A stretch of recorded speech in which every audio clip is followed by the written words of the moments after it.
Hello ನಮಸ್ಕಾರ. Welcome back to ಜೋಡಿ ಕನಸು ಚಾನಲ್. ಎಲ್ಲರೂ ಹೇಗಿದ್ದೀರಾ? ಚೆನ್ನಾಗಿದ್ದೀರಾ ಅಂತ ಭಾವಿಸ್ತಾ ನಾನಿವತ್ತು ತೊಗೊಂಡು ಬಂದಿರೋ ರೆಸಿಪಿ ನಮ್ಮ ಯಜಮಾನರು ಮಾಡಿರುವಂಥ ಸ್ಪೆಷಲ್ ಎಗ್ ಕರಿ ರೆಸಿಪಿ. ಇದನ್ನು ಹೇಗೆ ಮಾಡೋದು ಅಂತ ಶುರು ಮಾಡೋಣ.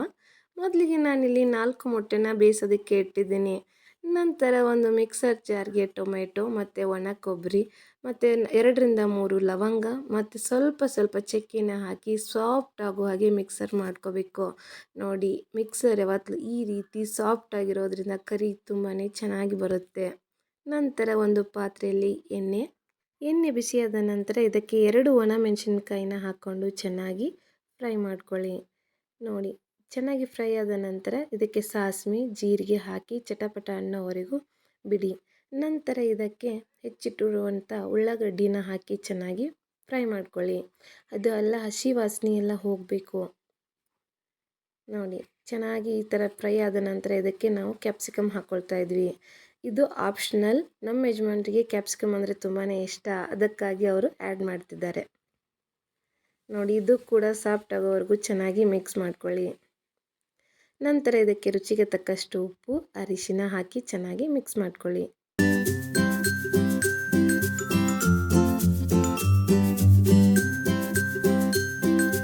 ಇದೆಲ್ಲ ಚೆನ್ನಾಗಿ ಫ್ರೈ ಆದ ನಂತರ ಇದಕ್ಕೆ ಮಸಾಲೆ ಖಾರ ಮತ್ತು ಅಚ್ಚ ಖಾರದ ಪುಡಿ ಹಾಕಿ ಚೆನ್ನಾಗಿ ಮಿಕ್ಸ್ ಮಾಡಿ. ನಂತರ ಸ್ವಲ್ಪ ಕೋರಿಯಾಂಡರ್ ಪೌಡರ್ನ ಹಾಕಿ ಚೆನ್ನಾಗಿ ಮಿಕ್ಸ್ ಮಾಡ್ಕೊಳ್ಳಿ. ಜಾಸ್ತಿ ಮಸಾಲ ಹಾಕೋ ಅವಶ್ಯಕತೆಯೇ ಇಲ್ಲ ಇದಕ್ಕೆ. ನಂತರ ಸ್ವಲ್ಪ ಕಾಳು ಮೆಣಸಿನ ಪೌಡರನ್ನು ಹಾಕ್ಕೊಂಡು ಚೆನ್ನಾಗಿ ಮಿಕ್ಸ್ ಮಾಡ್ಕೊಳ್ಳಿ. ನಂತರ ಇದಕ್ಕೆ ರುಬ್ಬಿರುವಂಥ ಮಿಶ್ರಣವನ್ನು ಹಾಕಿ ಚೆನ್ನಾಗಿ ಮಿಕ್ಸ್ ಮಾಡ್ಕೊಳ್ಳಿ.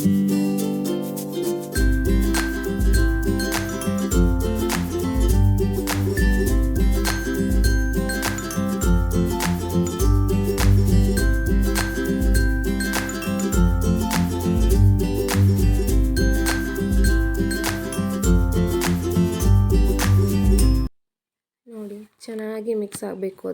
ಅದು ಎಷ್ಟು ಚೆನ್ನಾಗಿ ಬೇಯುತ್ತೋ ಅದರಿಂದ ಘಮ ಅಷ್ಟು ಚೆನ್ನಾಗಿ ಬರ್ತಾ ಇರುತ್ತೆ. ನೋಡಿ, ಇದನ್ನು ಲಿಡ್ ಕ್ಲೋಸ್ ಮಾಡಿ ಒಂದು 2ರಿಂದ 3 ನಿಮಿಷ ಚೆನ್ನಾಗಿ ಬೇಯಿಸ್ಕೊಳ್ಳಿ. ಈ ಟೈಮಲ್ಲಂತೂ ಪರಿಮಳ ಘಮ ಘಮ ಘಮ ಅಂತ ಬರ್ತಾಯಿತ್ತು. ಇದಕ್ಕೆ ಒಂದು ಎಗ್ಗನ್ನು ಒಡೆದು ಹಾಕ್ತಿದ್ದೇವೆ. ಇದು ಕೂಡ ಟೇಸ್ಟನ್ನು ಹೆಚ್ಚು ಮಾಡುತ್ತೆ.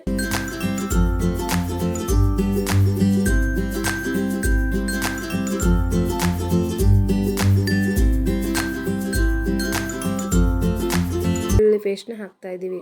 ನೀವು ಇದನ್ನು ಇವಾಗಲಾದರೂ ಹಾಕ್ಬೋದು ಅಥವಾ ಮುಂಚೆನೇ ಈರುಳ್ಳಿ ಹಾಕಿದ ಟೈಮಲ್ಲಾದರೂ ಹಾಕ್ಕೊಂಡು ಮಾಡಿದರೂ ನಡೆಯುತ್ತೆ, ಚೆನ್ನಾಗಿರುತ್ತೆ.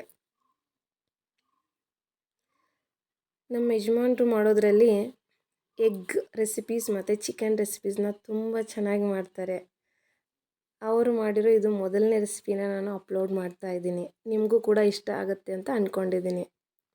ನಂತರ ಇದಕ್ಕೆ ಕಸೂರಿ ಮೆಂತಿನ ಹಾಕಿ ಮಿಕ್ಸ್ ಮಾಡಿಕೊಂಡು ನೋಡಿ, ಇದು ಬಾಯ್ಲ್ ಮಾಡಿರುವಂಥ ಎಗ್ಗನ್ನು ನಾನು ಸುಲ್ಕೊಂಡು ಹಾಕ್ಕೋಬೇಕು.